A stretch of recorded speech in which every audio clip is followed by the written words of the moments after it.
ഏത് നമ്പറാണ് വന്നിട്ടുള്ളത്? 13. 13 കിട്ടിയിട്ടുള്ളത്. നല്ലൊരു വലിയൊരു സമ്മാനം കിട്ടിയിട്ടുള്ളത് അല്ലേ? എല്ലാവരും കയ്യടിച്ച്. ഈ ഒരു സമ്മാനം അമീന് കിട്ടിയിട്ടുള്ളത് വേണ്ടി പുതിയ അവരുടെ ഏതൊരു നമ്പറാണ് നോക്കാം. 12 ഏത് സമ്മാനാണ്? അതാ പെൺകുട്ടികൾക്ക് പറ്റിയൊരു സമ്മാനം. ഇഷ്ടപ്പെട്ടാ? പോട്ടെ. ഏത് ബലൂണാ പൊട്ടിക്കുന്നേ? അതാ സൂക്ഷിക്കുന്നൊക്കെ. 8.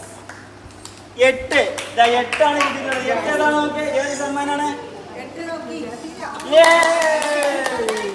വലിയൊരു JCB കിട്ടിയിട്ടുണ്ട് അല്ലേ? ഒരു ബലൂണ് പഠിച്ചോ? നല്ല പഠിച്ചോ? ഏത് നമ്പറാണ്? 14. ഏത് 14 എവിടെ? 14 എവിടെ നോക്ക്? ഏതാ? ഇതാണ് 14.